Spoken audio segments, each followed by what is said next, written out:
नमस्ते मेरे प्यारे दोस्तों, स्वागत है आपका अपना यूट्यूब चैनल मोटिव स्टडी पर।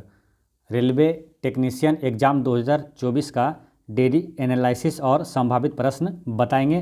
तो ये क्लास अब डेली चलेगा और आपको एनालिसिस डेली एग्ज़ाम का और जो संभावित प्रश्न है वो आपको बताएंगे। तो काफ़ी महत्वपूर्ण ये सेशन रहेगा रेलवे टेक्नीशियन, एनटीपीसी और एएलपी के छात्रों के लिए। तो इस चैनल पर आप बने रहें और डेली डिस्कशन और एनालिसिस ज़रूर देखें, क्योंकि जो क्वेश्चन रेलवे में पूछा जाता है फर्स्ट शिफ्ट में हो या तो पहले जो स्टार्टिंग में पूछा जाता है उसी से रिलेटेड और उसी टॉपिक से रिलेटेड क्वेश्चन ज़्यादातर क्वेश्चन आता है। ठीक है, तो इसलिए जो एनालिसिस है ना आप ज़रूर देखें और एनालिसिस जहाँ से क्वेश्चन पूछा गया है उससे रिलेटेड टॉपिक को ही पढ़ें, ये आपको ध्यान रखना है। अभी सबसे ज़्यादा महत्वपूर्ण चीज़ें आपके लिए यही होता है कि रिलेटेड टॉपिक, जैसे पुरस्कार से क्वेश्चन अगर पूछा है तो पुरस्कार का पूरा आप रिवीजन कीजिए। ठीक है, जैसे कि अनुच्छेद से पूछा है तो अनुच्छेद का रिवीजन कीजिए पूरा। तो ये चीज़ें आप करिए, सबसे ज़्यादा फ़ायदा अभी यही करेगा और बाकी चीज़ें पढ़ने की ज़रूरत नहीं है। और इसके लिए हम आपको ट्रेंडिंग टॉपिक का भी सीरीज चलाएंगे, जो कि जहाँ से क्वेश्चन पूछा जा रहा है वहाँ का आपको ट्रेंडिंग टॉपिक के तहत आपको वो टॉपिक कवर करवाएंगे। ठीक है, तो चलिए शुरू करते हैं। 19 दिसंबर का जो प्रश्न पूछा गया था वो सभी देखते हैं। यहाँ पर पूछा गया था कि सीमेंस किसकी इकाई है। तो सीमेंस किसकी इकाई है? तो विद्युत चालकता की इकाई है सीमेंस। ठीक है, सीमेंस याद रखना है, विद्युत चालकता की इकाई है। आपको फर्स्ट शिफ्ट में आपको बताए थे इकाई के बारे में, मतलब एसआई मात्रक के बारे में सारा डिटेल आपको बताएं। जैसे कि संवेग का एसआई मात्रक क्या होता है? केजी मीटर पर सेकेंड संवेग का एसआई मात्रक होता है। वेग का एसआई मात्रक क्या होता है? मीटर प्रति सेकंड होता है। त्वरण का एसआई मात्रक पूछे तो मीटर प्रति सेकंड स्क्वायर होता है। ठीक है, बाकी सभी आपको शिफ्ट 1 का जब डिस्कशन करवाए थे उसमें आपको बता दिए, तो जो लोग नहीं देखें वो जरूर देख लीजिएगा। जैसे मूल मात्रक कितना होता है? 7 होता है। और लंबाई का एसआई मात्रक मीटर, द्रव्यमान का केजी, समय का सेकेंड, विद्युत धारा का एम्पियर और तापमान का केल्विन होता है, ज्योति तीव्रता का कैंडेला, पदार्थ की मात्रा का मोल, ठोस का एसआई मात्रक रेडियन और ठोस कोण का एसआई मात्रक अस्टे रेडियन होता है। ये सभी आपको बताया हुआ। ठीक है, चलिए नेक्स्ट देखते हैं।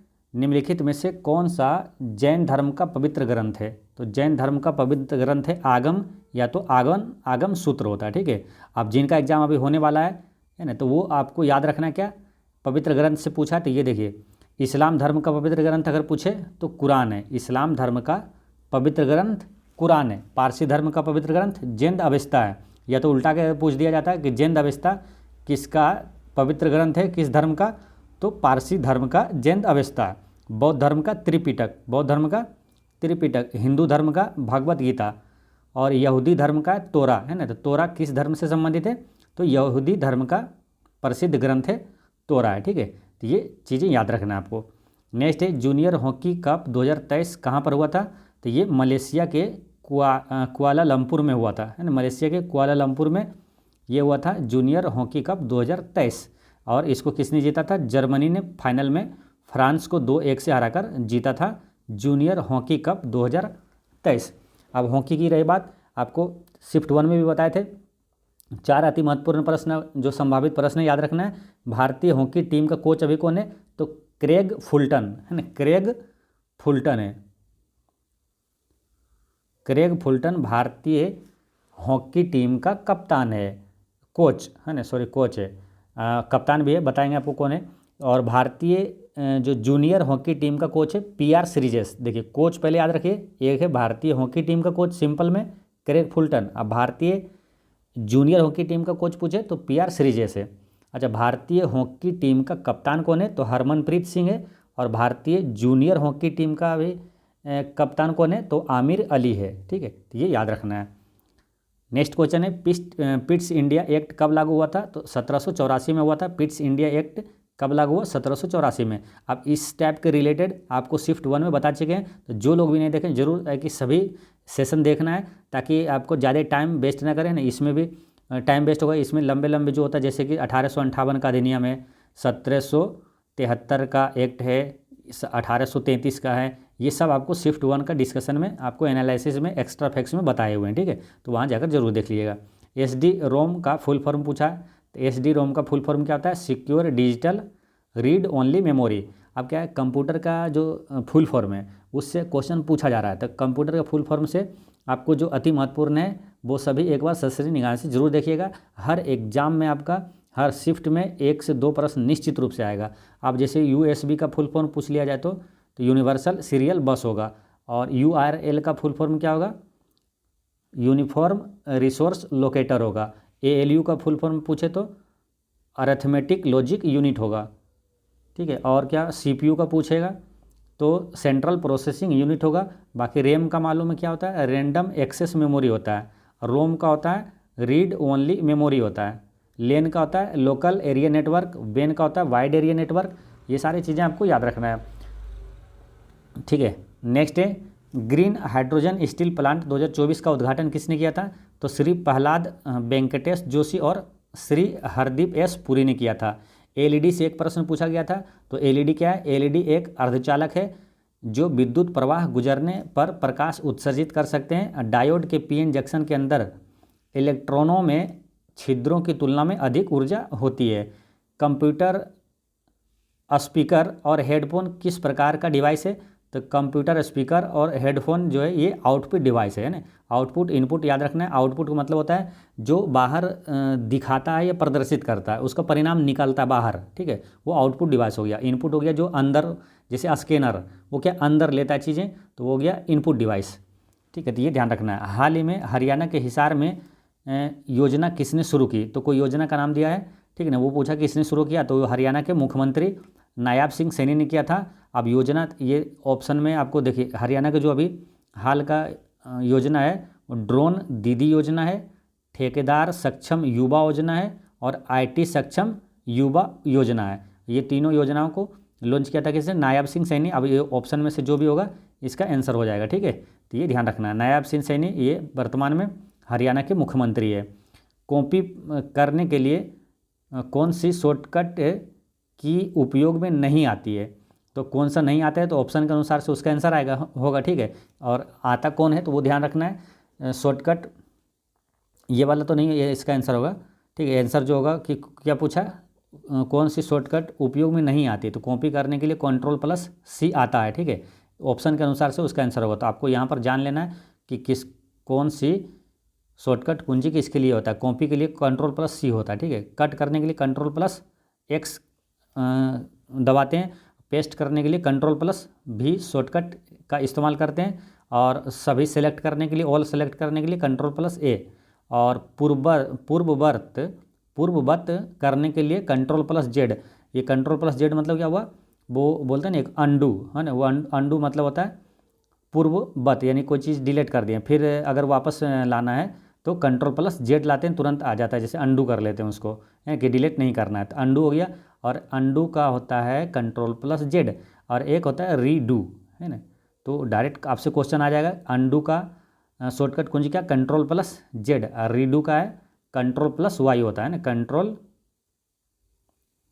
Ctrl+Y होता है। तो ये ध्यान रखना है।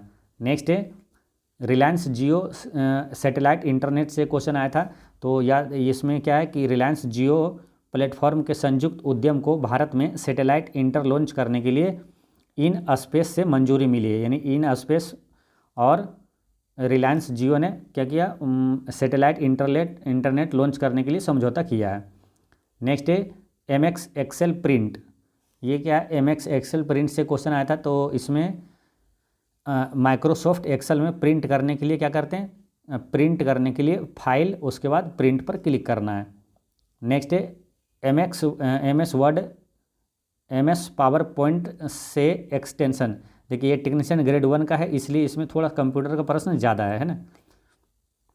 MS word MS power point से एक्सटेंशन के बारे में पूछा जाता है। तो माइक्रोसॉफ्ट वर्ड का फाइल एक्सटेंशन जो होता है वो DOCX होता है, DOCX माइक्रोसॉफ्ट वर्ड का फाइल एक्सटेंशन। अब माइक्रोसॉफ्ट पावर पॉइंट का फाइल एक्सटेंशन क्या होता है, तो होता है .PPTX होता है, ठीक है। ये क्वेश्चन पूछा गया था कि 8085 बटा में 8071 में कितने बिट्स का उपयोग होता है, तो 16 बिट का उपयोग होता है। देखिए प्रोसेसर को 4 बिट, 8 बिट, 16 बिट या 32 या 64 बिट इत्यादि नाम दिए जाते हैं जो उनके पास मौजूदा डेटा बस पर आधारित होता है। अच्छा बिट क्या मालूम, कंप्यूटर में डेटा की सबसे छोटी इकाई क्या मालूम, वो है बिट, याद रखना है, कंप्यूटर में डेटा की सबसे छोटी इकाई पूछे तो क्या होता है, बीट होता है। 1 बाइट बराबर कितना होता है, 1 बाइट बराबर कितना बीट होता है, तो 8 बीट होता है। ये याद रखना है आपको। अगर पूछे क्वेश्चन कि 1 निबल बराबर कितना बीट होता है, 1 निबल बराबर होता है 4 बीट होता है। ये सभी चीज़ आपको याद रखना है। अच्छा, द्विआधारी अंक किसे कहा जाता है, तो द्विआधारी अंक यानी कि बाइनरी सिस्टम जो होता है वो 1 या 0 होता है। ठीक, ये याद रखना है।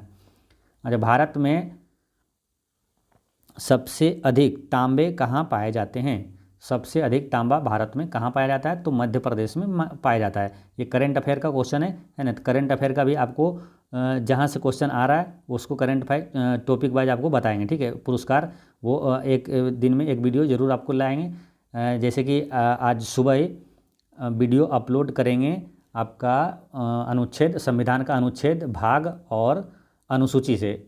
वो वीडियो देखिएगा, एक भी प्रश्न वहाँ से नहीं छूटेगा। अनुच्छेद से, भाग से और किस देश से क्या लिया गया है वो सभी उसमें कवर किया हुआ है। ठीक है, तो मध्य प्रदेश जो है भारत में तांबे का सबसे बड़ा उत्पादक है। भारत में तांबे का दूसरा सबसे बड़ा उत्पादक है राजस्थान। और भारत तांबे का शुद्ध आयातक है। विश्व स्तर पर भारत तांबे का जो है 30वें स्थान पर आता है उत्पादन में।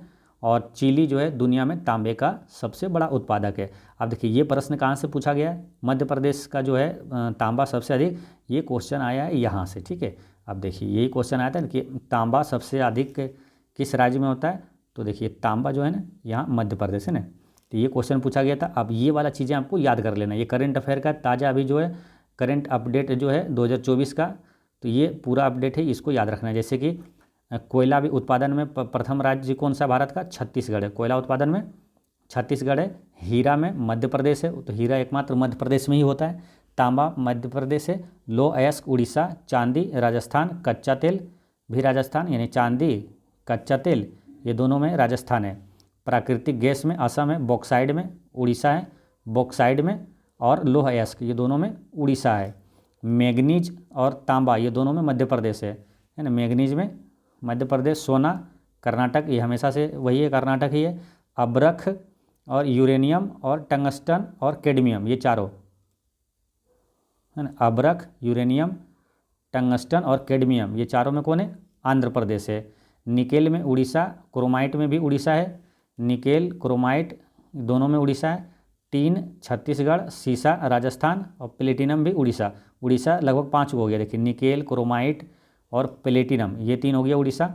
और ऊपर भी था उड़ीसा, एक था ये वाला है लौह अयस्क उड़ीसा और बॉक्साइड भी उड़ीसा। ठीक है, तो इस तरह से आपको ये थोड़ा ध्यान रखना। एक बार और देख लीजिएगा तो आपको मोटा मोटी याद हो जाएगा। और देश वाला भी याद रखना है ना, देश वाला भी पूछेगा। देखिए अभी एग्ज़ाम शुरू हुआ है, बहुत सारे एग्जाम होने वाले, बहुत शिफ्ट में होगा, तो एक भी प्रश्न नहीं बचेगा। अब यहीं से कई प्रश्न पूछ लिया जाएगा। ठीक है, इसलिए सभी चीज़ें आपको सभी याद रखना है। कोयला में प्रथम देश कौन सा है, तो चीन है। हीरा में प्रथम देश रूस है। तांबा में चिली है। देश में पूछे लौह अयस्क सबसे ज़्यादा किस देश में, ऑस्ट्रेलिया। चांदी सबसे ज़्यादा मैक्सिको। कच्चा तेल सबसे ज़्यादा अमेरिका। प्राकृतिक गैस सबसे ज़्यादा रूस। और बॉक्साइड में है ऑस्ट्रेलिया। मैग्नीज दक्षिण अफ्रीका। सोना में कौन है, चीन। अब्रख में भी चीन है। और टंगस्टन में भी चीन है। यूरेनियम में कजाकिस्तान है ना। और निकेल में इंडोनेशिया। क्रोमाइट में दक्षिण अफ्रीका। टीन में और सीसा में दोनों में ये चीन है। यहाँ टीन सीसा दोनों में चीन है। और प्लेटिनम में दक्षिण अफ्रीका है।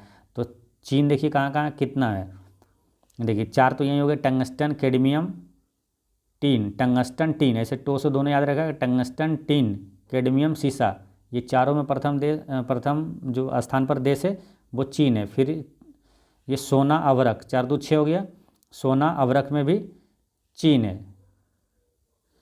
और एक कोयला यानी कि 7 गो में चीन जो है प्रथम स्थान पर है। ठीक है, तो इस तरह से एक बार और देख लीजिएगा तो आपको मोटा मोटी याद हो जाएगा। ठीक, चलिए नेक्स्ट क्वेश्चन है कि किस देश ने 2023 पुरुषों के FIH यानी कि जो FIH का फुल फॉर्म क्या होता है, इंटरनेशनल हॉकी फेडरेशन है ना, अंतर्राष्ट्रीय हॉकी जो संघ है, वो विश्व कप की मेज़बानी किसने किया था, तो इंटरनेशनल हॉकी फेडरेशन 2023 पुरुषों का जो था उसके मेज़बानी भारत ने किया था। ये हुआ था कहाँ? भारत के उड़ीसा के भुवनेश्वर में हुआ था ना 2023 में।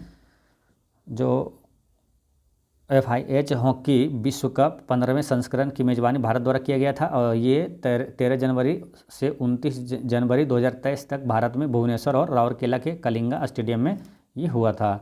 नेक्स्ट है, भारतीय संविधान का अनुच्छेद 47 किससे संबंधित है? तो अनुच्छेद 47 है, इसको याद ऐसे रखना है, 47 शराब, 100 से 47, 100 से शराब, यानी कि शराब या मदिरा पर प्रतिबंध लगाना। इसका मतलब क्या हुआ कि उसका लाइफ स्टाइल को मतलब अच्छा करना है ना, ये सब जो गलत चीज़ें हैं उसको से मतलब बचाना और उसका जीवन स्तर ऊंचा करना, पोषण स्तर और जीवन स्तर उसका ऊंचा करना है ना। राज्य को अपने लोगों के पोषण स्तर और जीवन स्तर को ऊंचा उठाने और सार्वजनिक स्वास्थ्य में सुधार करने का प्रयास करना चाहिए, ये अनुच्छेद 47 में है। यानी कि अगर जैसे बिहार में शराबबंदी है तो वो किस अनुच्छेद के तहत अगर पूछा जाए तो वो शराबबंदी है अनुच्छेद 47 के तहत है ना। तो शराबबंदी 47, शराबबंदी 47 ऐसे रिलेट कर लीजिएगा तो आपको मोटा मोटी सब याद रहेगा, ठीक है। जैसे ये सब चीज़ें हैं ना, राज्यों को लोगों के लिए पर्याप्त और पौष्टिक भोजन सुनिश्चित करना चाहिए, खासतौर पर गर्भवती महिलाओं, बुजुर्गों जैसे कमज़ोर वर्गों के लिए करना चाहिए। राज्य को मादक पेयों है ना, वही है ना, शराब वगैरह और स्वास्थ्य के लिए हानिकारक दवाओं के सेवन पर रोक लगाने की कोशिश करना चाहिए। तो ये है अनुच्छेद 47 में। याद रखने के लिए याद रखना है 47 शराब, 47 शराब, तो ये थोड़ा ध्यान में रहेगा 47 शराब, ठीक है। अच्छा, अनुच्छेद 48 में क्या है? अनुच्छेद 48 में कृषि और पशुपालन का संगठन है। अनुच्छेद 49 में क्या है? तो राष्ट्रीय महत्व के स्मारक स्थान का संरक्षण है।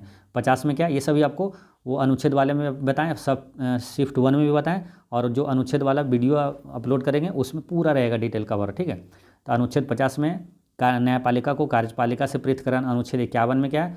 अंतर्राष्ट्रीय सुरक्षा और शांति को बढ़ावा देना, ठीक। नेक्स्ट क्वेश्चन आया था क्या?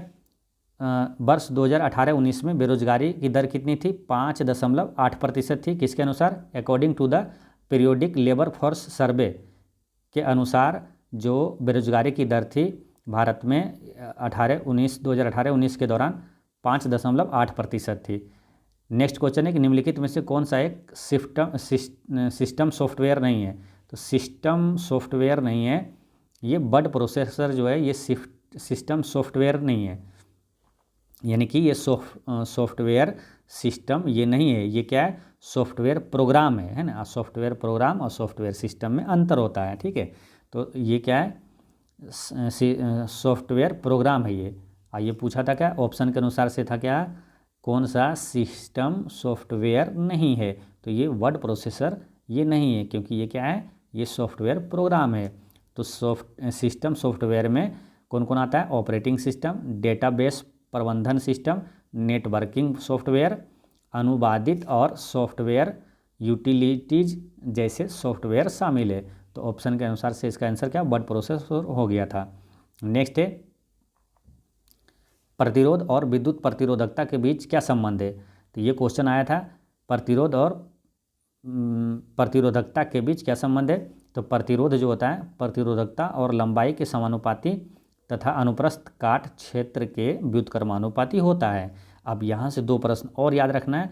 प्रतिरोध का ऐसा ही मात्रक पूछे तो ओम, अब प्रतिरोधकता का ऐसा ही मात्रक पूछे तो ओम मीटर, ठीक है, ध्यान रखना है। प्रतिरोध का ओम, अब प्रतिरोधकता जैसे ही शब्द में बड़ा हुआ प्रतिरोधकता तो उसका आंसर भी है ओम मीटर।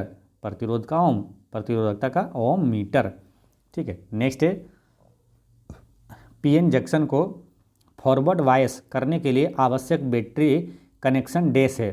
पीएन जंक्शन को फॉरवर्ड वायस करने के लिए आवश्यक बैटरी कनेक्शन जो है वो क्या है कि पॉजिटिव टर्मिनल से P और निगेटिव टर्मिनल से N है। इसका करेक्ट आंसर यही है, ठीक है। अच्छा, विद्युत वाहक बल किसका प्रतिनिधित्व करता है?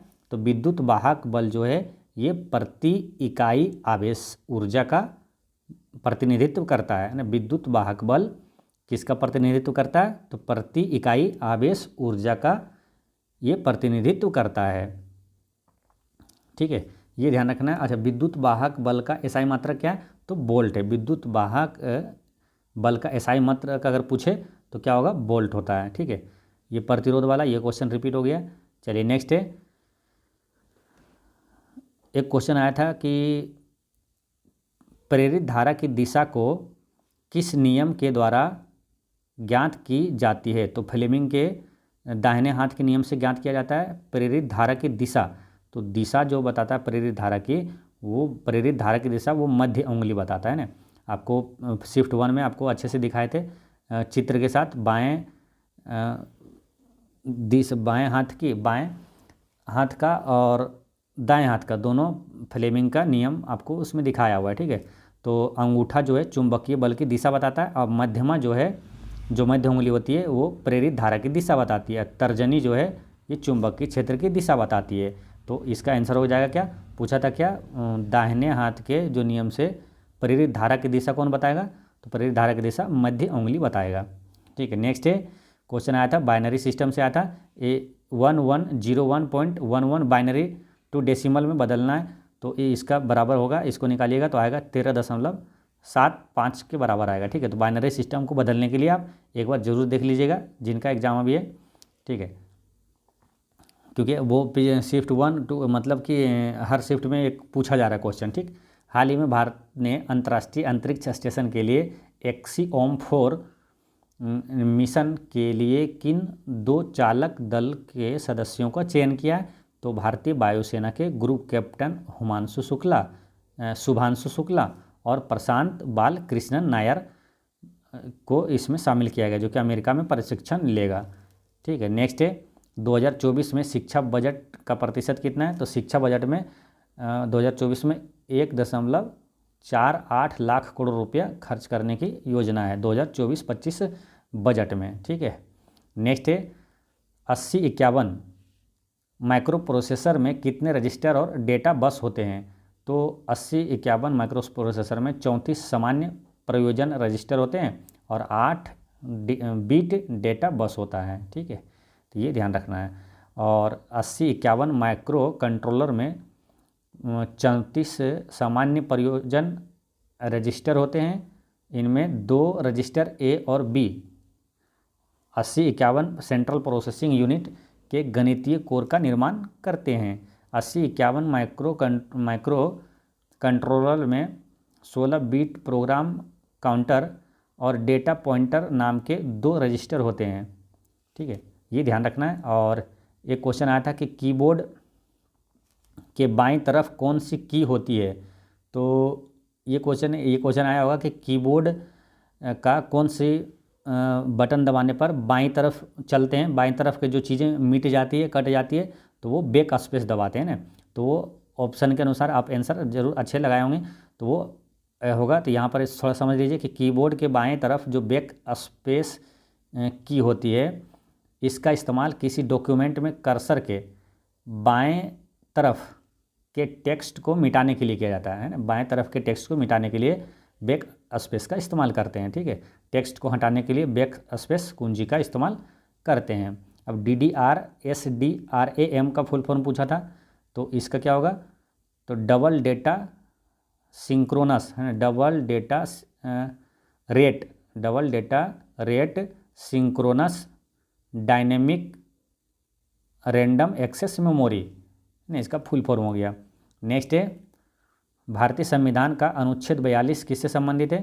तो अनुच्छेद 42 ये शायद आपको बता दिए पीछे भी, ये है प्रसूति हित लाभ से संबंधित है ना, काम की न्यायसंगत और मानवीय परिस्थितियां और मातृत्व राहत के प्रावधान से संबंधित है। यानी कि जैसे कि कोई ड्यूटी पर महिलाएं होती है, अगर प्रसव के दौरान उनको छुट्टी दिया जाता है, तो ये सब सुविधा दिया जाता है, वो अनुच्छेद 42 के तहत दिया जाता है। ठीक है, तो ये चीज़ें ध्यान रखना है। और अनुच्छेद 44 में अगर पूछे क्या है, तो समान नागरिक संहिता जो है ये समान अंक वाला, यानी कि अनुच्छेद 44 में है। बाकी आपको सब चीज़ बता चुके हैं, और ये शिफ्ट 1 का आपको डिटेल में पूरा बताया हुआ है। ठीक है, तो जो लोग नहीं देखें वहाँ जाकर देख लीजिएगा, पूरे आपको एक्स्ट्रा फैक्ट्स के साथ भरपूर एक्स्ट्रा फैक्ट्स बताएं, जो कि एग्जाम में निश्चित रूप से यहाँ से प्रश्न पूछा जाएगा। ठीक है, तो वहाँ पर जाके देख लीजिएगा, शिफ्ट 1 का प्ले लिस्ट में जाकर वीडियो आप देख लीजिएगा। ठीक है, तो ये वीडियो इतना तक रहने देते, मिलते हैं कल का एग्ज़ाम का जो है एनालिसिस के साथ। पढ़ते रहें, मुस्कुराते रहें। जय हिंद दोस्तों।